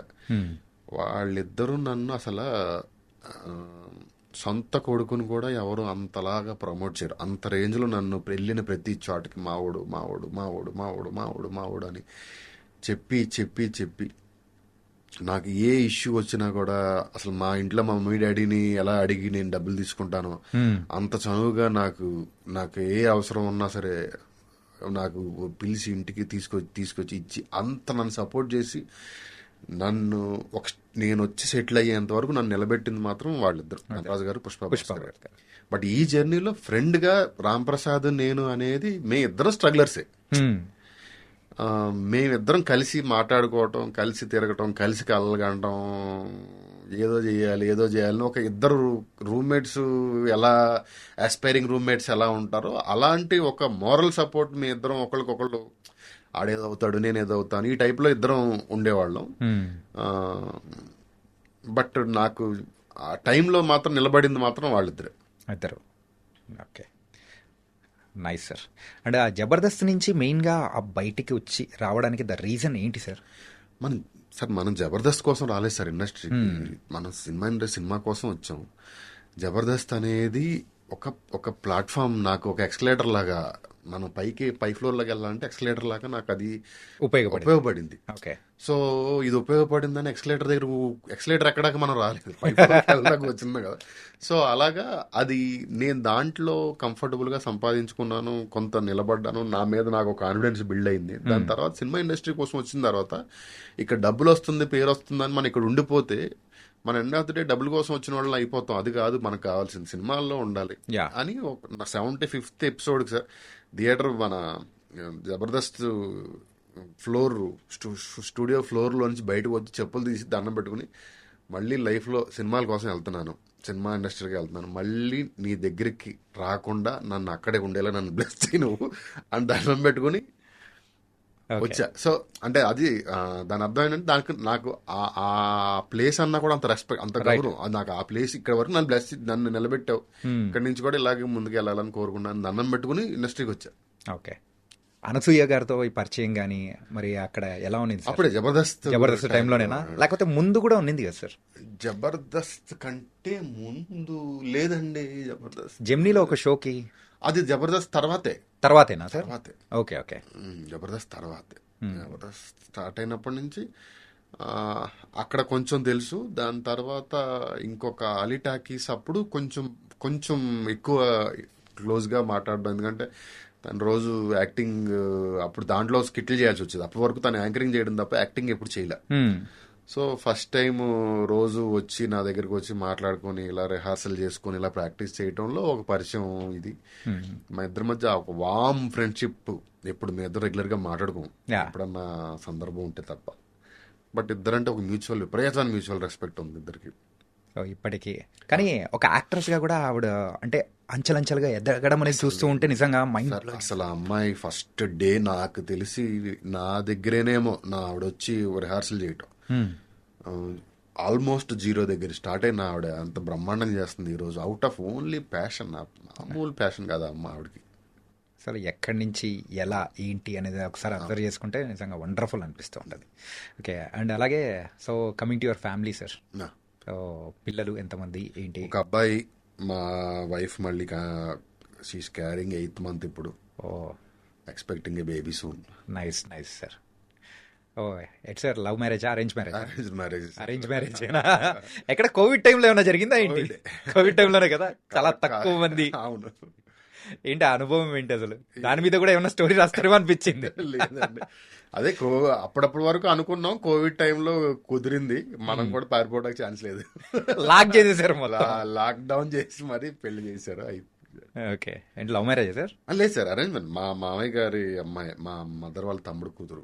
ఓకే ఓకే, బంధువులు. Right. Okay, so coming to the next future project sir. ఇంకేం అనుకోలేదు సార్, ఇప్పుడు కొంచెం ఐడియాస్ ఉన్నాయి, లేకపోతే 2-3 ప్లాన్స్ ఉన్నాయి, బట్ ఇప్పుడు వెళ్ళి కొంచెం కన్ఫర్మ్ చేసుకుని వెళ్ళాలి. బట్ దానికి కొంచెం టైం తీసుకుందాం, కంగారు పడకుండా ఒక 1 week 10 days ప్రశాంతంగా రిలాక్స్ అయ్యి దాని తర్వాత ఆలోచిద్దాం దాంట్లో. ఓకే సార్, చిన్న rapid fire please. Favourite hero? Chiranjeevi గారు. చిరంజీవి గారు. మరి చిరంజీవి గారికి స్టోరీ చెప్పాలని కానీ ఆయన గురించి రాయాలన్న స్టోరీ ఏదన్నా అనుకున్నది కానీ ఉందా? ఉంది, బట్ చేస్తాం అనుకుంటున్నాను. ఆయన అవకాశం ఇస్తే డెఫినెట్ గా చెయ్యాలి సార్. ఓకే, మీట్ అయినప్పుడు ఏమన్నా అంటే ఆ ఒక అనుభూతి కానీ? ఇంకా అది ఏం చెప్పలేం సార్, ఇంకా ఎలా చెప్పాలి అంటే, నేను నా ఈగో కానీ లేకపోతే నేను అన్న ఒక ఇది కానీ పక్కన పెట్టి, నేను ఆయన ఫ్యాన్ని, ఆయన అంటే నాకు పిచ్చి అనేంత ఇష్టం ఆయన. నాకే కదా, మా ఫ్యామిలీ మొత్తానికి మేము అందరం కలిపి ఒక చిన్నప్పుడు ఫ్యామిలీ అందరూ కలిపి ఒక రిక్షా మాట్లాడుకుని ఒక సినిమాకి వెళ్తాము అంటే అది ఓన్లీ చిరంజీవి గారి సినిమాకి, వేరే ఏ సినిమాకి వెళ్ళలేదు మేము లైఫ్లో. ఓకే, నాకు ఊహ తెలిసినప్పటి నుంచి చిరంజీవి గారే హీరో. అసలు ఇంకా ఇప్పుడు కొంచెం ఎవాల్వ్ అయ్యాము, ఇప్పుడు అలాంటి మాటలు మాట్లాడకూడదు, కానీ నా చిన్నతనంలో ఆర్ఎల్స్ నాకు ఒక టీనేజ్ అయిపోయేంత వరకు చిరంజీవి గారు హీరో అంటే చిరంజీవి అంటే హీరో. ఓకే, ఇంకా వేరే ఎవరు అసలు మైండ్ లో కూడా అసలు అసలు మిగతా అంతా అవుట్ ఫోకస్ లో ఉండేది ఒక టైంలో. ఓకే, అంత పిచ్చి ఆయన అంటే. మీరు కాలేజ్ డేస్ లో నార్మల్ గా ఉన్నప్పుడు సో అసలు ఈ సినిమాకి రక్తాలు చిందించి వెళ్ళాం రా బాయ్, సాధించాం టికెట్లు అని అనిపించిన ఏదైనా సినిమా ఉందా? రక్తాలు చిందించాం కాదు, జై చిరంజీవి సినిమాకైతే మా కాలేజీలో పక్క మా కాలేజీలో ఇంజనీరింగ్ అంటే అందరూ ఏరియాల్లో ఉంటారు కదా, రక్తం చిందించాం అంటే రక్తం చిందించా అంటే ఆ టైప్ ఆఫ్ ఎఫర్ట్ పెట్టాము అని చెప్పేసి. ఖుషీ సినిమాకి దెబ్బలు తిన్నాం. ఖుషీ సినిమాకి పోలీసులు సైకిల్ ట్యూబ్లు ఉంటాయి కదా, ఆ ట్యూబ్లు పెట్టి కొట్టారు మమ్మల్ని. ఎక్కడ సార్ ఇది? మా ఊరు మచిలీపట్నంలో. Okay, Shri Venkateswara theatre. Theatre గురించి ఇంకొకటి చిరంజీవి గారి ఇందిరా సినిమాకి కాలేజ్ ఎగ్గొట్టి వచ్చాను. నాకు అప్పటికి ఇప్పుడు నూన్ షో అంటే మనకి 11 o'clock షో, మార్నింగ్ షోని నూన్ షో అంటారు, మధ్యాహ్నం మ్యాట్నీ. నూన్ షో నాకు అప్పుడు సరిగ్గా తెలియక నూన్ షో అంటే మ్యాట్నీయే, మార్నింగ్ షో అంటారు కదా, నూన్ షో అంటే మధ్యాహ్నం షో అయ్యి ఉంటుందని బ్లాక్ లో కాలేజ్ ఎగ్గొట్టి వచ్చి మ్యాట్నీకి సైకిల్ స్టాండ్ లో నేల టికెట్, 5 రూపాయల టికెట్ 50 రూపాయలకు ఎంతకో కొనుక్కొని లోపలికి వెళ్తే వాడు టికెట్ చెక్ చేస్తా కదా, వచ్చినప్పుడు చూస్తే నూన్ షో టికెట్ ఎవడొక సీట్ లేదు, వాడు నుంచుని ఆ సీట్ గురించి అడుగుతుంటే వచ్చి చూస్తున్నారు నూన్ షో అండి. షార్ట్ పట్టలు ఇస్తారు, బయటకు తీసుకొచ్చారు. ఏంటంటే ఒరే 50 రూపాయలు పెట్టి కొనుక్కొచ్చాను రా నేను. ఏంటంటే నూన్ షో కదా నేను వచ్చిందా, నూన్ షో అంటే మార్నింగ్ షో. ఇది బ్యాడ్. వాడు సైకిల్ స్టాండ్ లో నాకు మార్నింగ్ షో చూసి టికెట్లు అంత స్పీడ్ లో చెంపరు కదా, వదిలేస్తారు, ఒకటే ఫ్లో వదిలేస్తారు కదా, వాడు ఆ చెంపన్ టికెట్ నాకు బ్లాక్ లో అమ్మేసి వెళ్ళిపోయాడు. పెద్ద మోసం సార్ అది. మోసం. ఓకే, మ్యాట్నీ మిస్ అయ్యాం. మళ్ళీ ఆ సినిమా ఫస్ట్ షోకి వెళ్ళారా? ఖుషీ సినిమానా? ఇందిరా సినిమాకి. Okay sir, favourite heroine? నాకు స్నేహ గారు అంటే చాలా ఇష్టం అండి. అసలు మన హీరోయిన్ స్నేహ Yeah. గారు కదా, కాలేజ్ టైంలో ఆవిడ ఫోటోలన్నీ ఇంటర్నెట్ లో డౌన్లోడ్ చేసి దాని సీడీలోకి రైట్ చేయించి Yeah. దాన్ని ఫోటో స్టూడియోకి తీసుకెళ్లి దాని ఫోటో కాపీలు కడిగి ఇంట్లో గోడ మీద అంటించి కాలేజ్ రూమ్ లో ఉండేటప్పుడు నాకు అసలు విపరీతం. ఓకే. ఆవిడ హస్బెండ్ ప్రసన్న ప్రసన్న గారు. చేసుకుంది. అప్పుడు ఈగో సాటిస్ఫై. ఇలా కూడా ఈగో సాటిస్ఫై చేసుకుంటారా సార్? సో ఎప్పుడైనా కలిసారా? లేదు సార్, నా డ్రీమ్ ఆవిడ. నాకు ఈ గాడెస్ తో సమానం, అంత ఇష్టం నాకు ఆవిడ. బట్ పని చేసే అవకాశం రాలేదు. అంటే యూజువల్గా మళ్ళా మిడిల్ క్లాస్ అబ్బాయి ఎవరన్నా ఉండి ఈ స్థాయికి వచ్చారంటే ఖచ్చితంగా ఫోన్లలో ఒక హీరోయిన్ ఫోటో అన్న పెట్టుకున్న సందర్భాలు ఖచ్చితంగా ఉండే ఉంటాయి. అంటే ఆరాధ్యంగా మనం భావించి ఉంటాం అనమాట. నా లైఫ్ లో ఆవిడే. Sir soon mummy Ramdas cinema చూస్తుంటే, రామ్దాస్ సినిమాలో వాళ్ళిద్దరు పెళ్ళైన తర్వాత నెక్స్ట్ డే ఆవిడ వంకాయ కలర్ శారీ కట్టుకుని బయటకు వచ్చి ఈయన ఇంట్లో నుంచి ఆ చిలకని ఏదో తీసుకొస్తారు. ఆ సీన్ చేస్తే ఇంట్లో భోజనం చేస్తా, ఇలాంటి అమ్మాయినిచ్చి పెళ్లి చేయాలరా నీకు మా మమ్మీ. ఆహా అంటే అన్నావు కానీ ఓహ్ ఎంత సూపర్. కానీ తొందరలో మీ కోరిక నెరవేరాలని కూడా కోరుకుంటున్నాను. స్నేహ గారిని మీట్ అవ్వాలి. ఓకే సార్, మీరు ఎవరైనా కానీ మీ ఫస్ట్ మూవీ డైరెక్ట్ చేస్తే సో పలాని యాక్టర్తో చేయాలని అనుకున్న సందర్భాలు, సో ఆయన్ని డైరెక్ట్ చేయాలని అనిపిస్తుంది కదా, అలా ఎవరైనా ఉన్నారా? అలా లేదు సార్. ఇలాంటి కథతో చేయాలన్న ఆలోచన ఉంది తప్ప అలాంటి హీరో అది లేదు, డెఫినెట్ గా లేదు. అది నేను స్ట్రైట్ గా చెప్తున్నా, అంటే మోడెస్టీ లేకుండా. ఇలాంటి కథ చెయ్యాలి అన్న ఇంట్రెస్ట్ ఉంటదేమో కానీ ఆ కథకి ఎవరు కుదురుతారో బెస్ట్ చూస్ చేసుకోవాలి తప్ప ఎవరెవరితో చేయాలి అంటే అందరితో చేయాలని ఉంటుంది, అది వేరే. బట్ అది ఏ టైప్ ఆఫ్ కథ? అది కూడా సేమ్ కమర్షియల్ మంచిగా లేదండి. కొంచెం ఈ సినిమా ఈ కథ ఇతను రాశాడు, ఇంతకాలం ఏమైంది ఇతను కానీ అలాంటి కథ చేయాలని కోరిక. ఓకే, ఏదో అవుట్ ఆఫ్ ద బాక్స్ పెద్దగానే ఆలోచిస్తున్నట్టు అనిపిస్తుంది. ఓకే, అంటే favourite director sir? K Viswanath garu. సంబంధమే లేదు. 1 to 10 కె విశ్వనాథ్ గారు. ఓకే, ఏది ఇచ్చినా కానీ కె విశ్వనాథ్ గారు. కె విశ్వనాథ్ గారి మూవీలో మీకు బాగా నచ్చిన మూవీ, ఎక్కువ సార్లు చూసిన మూవీ? ఎక్కువ సార్లు చూసింది మన స్వాతిముత్యం, సాగర్ సంగమం. ఒకటి కాదండి, అసలు సీడీలు అరగొట్టేసారు అసలు. ఆ డివిడి ప్లేయర్ ఏమైపోయింటుందో, ఉందా పోయిందా? ఓకే, అంటే సార్ మీరు రైటర్గా అయిన తర్వాత కానీ లేకపోతే ముందు నుంచి రైటర్గా ఎప్పుడైతే స్టార్టింగ్ డేస్లు ఉంటాయో, అరే ఆ రైటర్లా రాయాలి, అలా ఉండాలి అని చెప్పేసి అనుకున్న సందర్భం? త్రివిక్రమ్ గారు. ఎందుకు సార్, రీజన్ ఎనీథింగ్? అసలు నేను టీనేజ్లోకి వచ్చేసరికి ఎక్కడో కదండి ఆయన. అసలు రాస్తంటే ఏం అర్థమయ్యేది కాదు. అసలు ఏంటి ఏం మాటలు, గన్ను పెట్టి దర్రని ఫైరింగ్ చేస్తుండే థియేటర్కి వెళ్తే. ఓకే, సో నేను ఇంకా నూనా నచ్చే సినిమా నేను థియేటర్లో చూడలేదండి. అప్పటికి మా ఇంట్లో కాలేజీలో చెప్పే కదా మీకు, ఓన్లీ చిరంజీవి గారి సినిమాలు తప్ప మిగతా సినిమాలు అసలు పంపించేవాళ్ళు కాదు. ఇది కాదు, నేను ఆడియో క్యాసెట్ విన్నా. నూనా నచ్చావు సినిమా థియేటర్లో చూడ. అవును, అప్పట్లో వచ్చే ఓన్లీ క్యాసెట్లు ఉండే.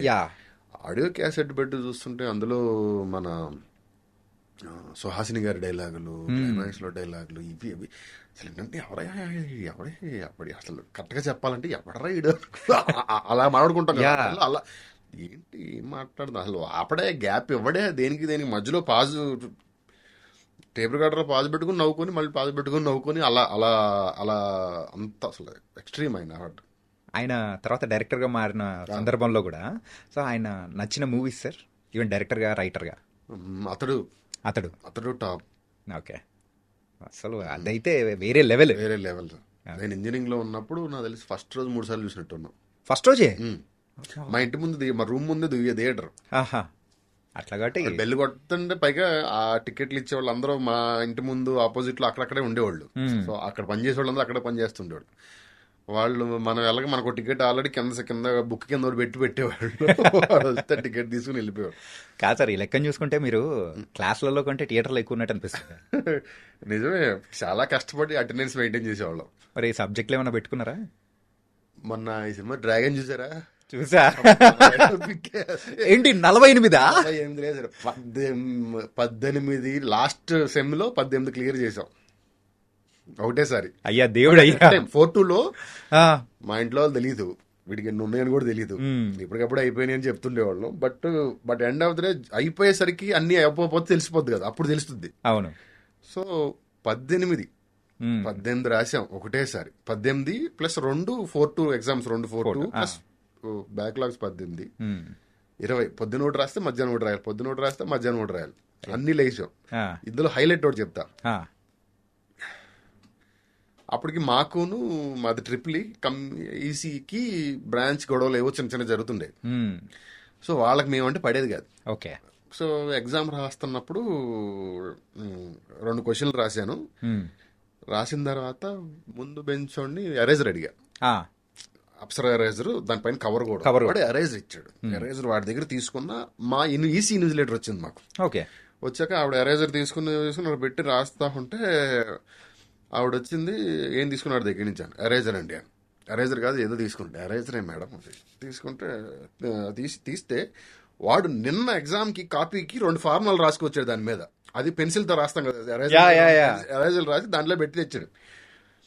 ఇది ఏంటిది, నేను వాడి దగ్గర తీసుకున్నా, ఇది తీసుకునేది రాసాం. మేడం ఈ ఎగ్జామ్ వేరు, నేను చూస్తే ఇది వేరు అది వేరు, అది నిన్నటిదండి, నాకు తెలియదు, అది నిన్నటిది ఇప్పుడు ఎందుకు వాడుతున్నావు నాకు తెలియదు, ఇందులో వస్తుందో లేదు నాకు తెలియదు, నువ్వు వాడి దగ్గర తీసుకున్నా ఇందులో ఉంది ఇది ఇది ఇది అంటే. అసలు నేను ఉన్న ప్రెషర్కి 18 పాస్ అవ్వాలి, అసలు నిద్ర పొద్దున్న మధ్యాహ్నం తేడా లేకుండా రాస్తున్నాం. ఇంకోటి అంటే నాకు తప్పు లేదు. ఓకే. మన తప్పు ఎప్పుడైతే లేదో ఎవడి మాట వినే పని లేదు అసలు. అని ఆవిడ నువ్వు ఇది అసలు ఎలా లెక్చర్ అయ్యావు నువ్వు అని స్ట్రైట్ షాక్. ఎలా లెక్చర్ అయ్యావు, ఈ ఫార్ములా ఏ ఎగ్జామ్లో ఏ సబ్జెక్ట్లో ఉంటుందో తెలియకుండా అసలు ఎలా లెక్చర్ అయ్యావు నువ్వు, ఏ ప్రెషర్లో ఉంటారో ఏ ట్యాంక్లో రాస్తారో ఇది తెలియదు, కాలేజ్ కూడా వాళ్ళు చిందులో పెడతారు మీరు సంబంధం లేకుండా, అది ఇది ఇదని అరిస్తే ఆవిడకి అందరి ముందు దైపోయి ఉక్రోషం వచ్చి నా ఆన్సర్ షీట్ తీసుకుని మధ్యకి ఇలా చింపేసి, వెళ్ళు ఇప్పుడు ఏ గొడవ చెప్తావు చెప్పు, ఏం మాట్లాడుతావు మాట్లాడు, నాకు తెలియదు, ఏం చేయాలో తెలియదు, నాకు ఎలా చింపాలో తెలియదు, నువ్వేం చేస్తావు చేసుకొని చింపేసి వెళ్ళిపోయింది. వెళ్ళిపోయిన తర్వాత అక్కడ డైరెక్ట్ గా మా హెడ్ ఆఫ్ ది డిపార్ట్మెంట్ దగ్గరికి వెళ్ళా. సార్ ఇలా అయింది సార్ అన్నాడు. ఏడిచారు వాళ్ళు, బాగుందా ఏడిచేస్తున్నారు మన బ్రాంచ్ మీద, పద అని ప్రిన్సిపల్ గారి దగ్గరికి. ఇది అప్పుడు అట్లా హెడ్ ఆఫ్ ది డిపార్ట్మెంట్ లో కూడా కొంచెం పడేది కదా, వాళ్ళకి ఉండేది ఆ టైంలో ఉంది. ఓకే. చచ్చిపోతున్నారు అదవాళ్ళు మనం అంటే, పద అని చెప్పి ప్రిన్సిపల్ గారి దగ్గర తీసుకెళ్ళిన తర్వాత నేను చూస్తాను మీరు వెళ్ళిపోండి అన్నారు. ఇంకా అయిపోయింది, ఇక ఇది పోయింది, మిగతా అన్నీ ఇక చూసుకోవాలన్న ఫీలింగ్ లో ఉంది. కట్ చేస్తే 2 16 32 వేసి పాసు. ఏం జరిగిందంటే నేను వెళ్ళిపోయిన తర్వాత దాని మీద కాలేజ్ సీల్ వేసి ప్లాస్టర్ వేసి, ఇది అనుకోకుండా బై మిస్టేక్ బ్యాగ్ క్యారీ చేస్తాం వల్ల చిరిగిపోయిందని వేసి, దాని మీద principal stamp, H of the department stamp వేసి, దాని ముందు ఒక లెటర్ అటాచ్ చేసి,